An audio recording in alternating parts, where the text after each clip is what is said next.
Just after sunrise in Tijuana, Mexico, the rust-colored border wall is like a snake separating two lands. It's about 8 in the morning. We are on our way to the Esperanza migrant encampment at El Chaparral in Tijuana. El Chaparral is a point of entry. For months, migrants have been traveling toward the United States with the hope of seeking a better life. Normally, people can present themselves at the U.S. point of entry to request asylum if they're fleeing from danger. Then they go through a process of having their case heard to see if it's legitimate. But current U.S. laws make it nearly impossible for migrants to seek asylum, leaving them stuck at the border. So we're at Esperanza encampment, where we're told there's more than 2,000 people and about 8 new families arriving per day. You'll see here they actually ask for no cameras, and that's because a lot of these people are fleeing dangerous people, dangerous situation from their home country, and we really want to be respectful of that, so we're being sure to ask people before we show their face. One woman willing to show her face is Jessie. We are not sharing her last name for her protection.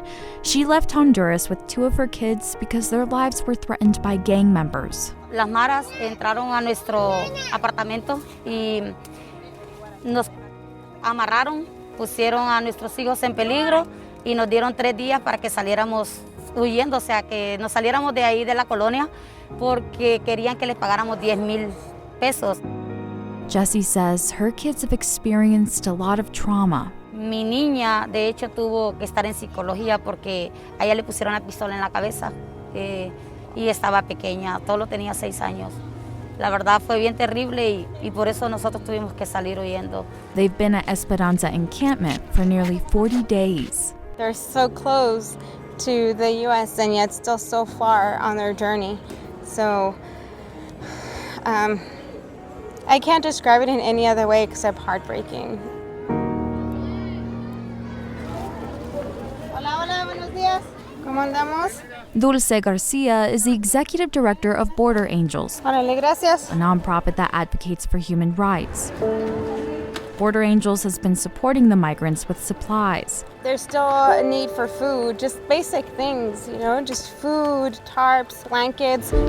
Walking around the camp, Dulce shows us how the migrants have formed their own community. Cooks, security guards, Okay, ¿qué día es hoy? and teachers for the kids. Throughout the day, different church groups and other humanitarian organizations drop off food or something to drink. But there's still a huge need for drinkable water. Can they drink that? I mean, if there's no other water, This is what they're using. that's what they're drinking. This is what they're cooking with. This is what they're drinking. This is the only supply of water that they have. La mayoría en el campamento se han enfermado. La mayoría en el campamento tienen gripa, tienen tos. La mayoría de los niños andan todos así. These people say they're here because they're desperate, fleeing political persecution, gang violence, domestic violence, and some have lost their homes in hurricanes. The forces that are pushing people to leave their home countries have continued and have actually gotten worse in the pandemic. Julia Neusner is a legal fellow with Human Rights First, an advocacy and action organization. She's been documenting the stories of migrants for a report on a U.S. code that is keeping these migrants at the border. Because of Title 42, the border has been closed completely to asylum seekers since March 2020. Julia says Title 42 is a rarely used U.S. law that gives government authority to exclude anybody who poses a public health risk to people in the United States. The Trump administration put it into place at the start of the pandemic. The Biden administration has yet to lift it. One of the first questions this woman asked us last night was, how long is this going to take? How long do I have to wait here?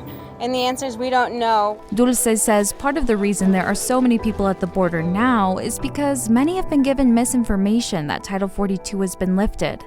There are folks that prey on these people, and they tell them, if you give me money, you're going to have your case heard. Now, thousands of people are stuck in limbo, hoping and praying for change. They're holding on to hope, and that's why the camp has been renamed Esperanza, which means hope in Spanish. That's all they have. Some of them literally, that's all they have. La meta es que abran la frontera, que tengan compasión de nosotros y nos dejen entrar, porque la verdad sí somos inmigrantes, pero no somos delincuentes. queremos ir y trabajar a Estados Unidos. In Tijuana, Mexico, with photojournalist Luis Ramirez, I'm Elizabeth Ruiz reporting.